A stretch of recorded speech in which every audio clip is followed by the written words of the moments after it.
हाथरस हादसे से जुड़ी हुई बड़ी खबर है। हाथरस हादसे के एक हफ्ते बाद सरकार की गठित एसआईटी की रिपोर्ट आ चुकी है और इस रिपोर्ट में आयोजकों, ऑर्गेनाइजर्स और अफसरों की बड़ी लापरवाही को उजागर किया गया है। सबसे पहले आपको बताते हैं रिपोर्ट में क्या कुछ कहा गया है।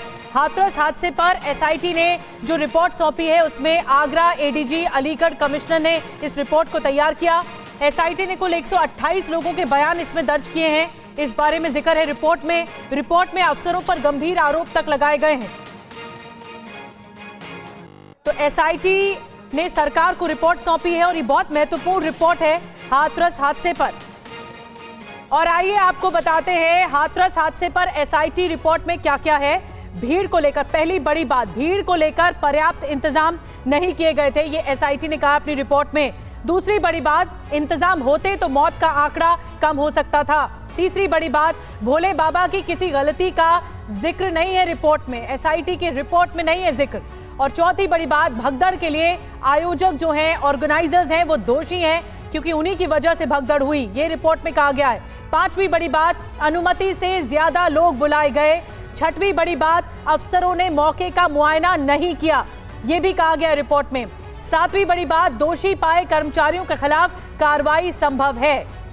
तो कर्मचारियों पर आरोप है इस रिपोर्ट में, आयोजकों पर आरोप है। और एक और बड़ी खबर इस बीच, हाथरस हादसे पर सरकार की बड़ी कार्रवाई, एसडीएम और सीओ समेत 6 अफसर निलंबित कर दिए गए हैं। बड़ा एक्शन दिखाया सरकार ने, सिकंदरा राव के एसडीएम और सीओ निलंबित कर दिए गए हैं। एसआईटी की रिपोर्ट के आधार पर यूपी सरकार का यह एक्शन देखने को मिला है। और एसआईटी रिपोर्ट के आधार पर 6 अफसर निलंबित किए गए हैं, लेकिन इस रिपोर्ट में बाबा की किसी गलती का जिक्र नहीं है। सबसे चौंकाती ये बात, पहले एफआईआर में भी बाबा का नाम नहीं था, अब जांच रिपोर्ट में भी बाबा का नाम नहीं है। सवाल ये है कि क्या बाबा को बचाने की कोई कोशिश हो रही है? सवाल ये भी है कि 121 लोगों की मौत का जिम्मेदार कौन है? तो देखिए, सबसे चौंकाती है ये बात कि बाबा का जिक्र तक नहीं है एसआईटी रिपोर्ट में। जो इल्जाम लगाया गया, आरोप लगाया गया एसआईटी रिपोर्ट में, उसमें ऑर्गेनाइजर्स के खिलाफ सख्त कार्रवाई की बात कही गई है। इसके अलावा जो कर्मचारी है वो भी इस पूरे मामले पर आरोपी है, ये एसआईटी में कहा गया है, लेकिन बाबा का नाम नहीं है। लेकिन बड़ी कार्रवाई यूपी सरकार ने की है। इस पूरे मामले पर निलंबित किए गए हैं एसडीएम और सीओ समेत 6 अफसर निलंबित किए गए हैं। और हमारे साथ पंकज झा, रोविंग एडिटर, जुड़ चुके हैं, उनसे ज्यादा जानकारी लेते हैं। पंकज, एक तरफ सरकार का एक्शन है तो दूसरी तरफ एसआईटी रिपोर्ट भी सरकार को सौंपी गई।